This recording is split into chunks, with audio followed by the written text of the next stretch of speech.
It's been 100 years since archaeologists have discovered the Great King Tut's tomb in Egypt.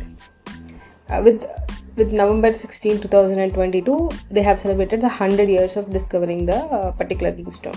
So archaeologists have also discovered that the nearby pyramids of King Tut have also got some new coffins, mummies and artifacts which are actually totally new.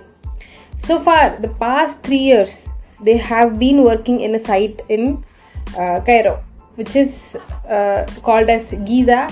To be precise, they are 20 miles south of Cairo, which is 32 kilometers, which they guess may belong to the assistants, generals and very personal secretaries of King Tut. So they must have been lived between 1333 BC until his death, that is 1323 BC. So even after that, some may have been left, his generals and assistants.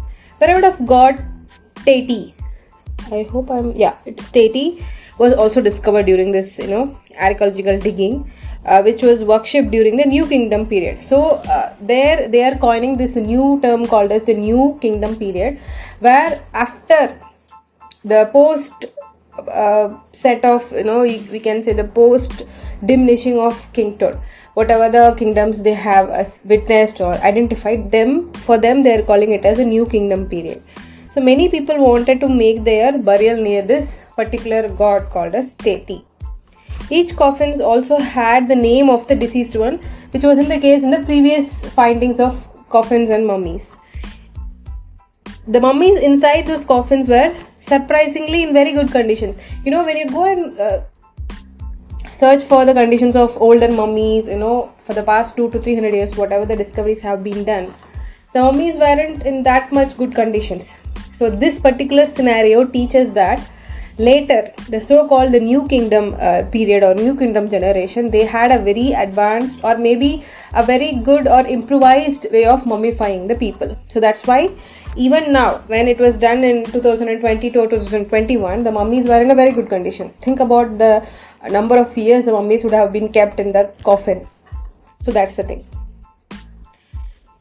This was this total scenario.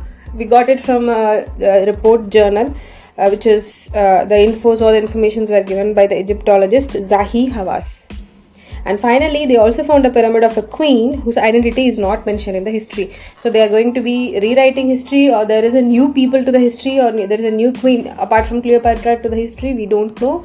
The research is still on. And the name of the queen is Neith, but she wasn't mentioned in history, so they need to find out more about the Queen Neith.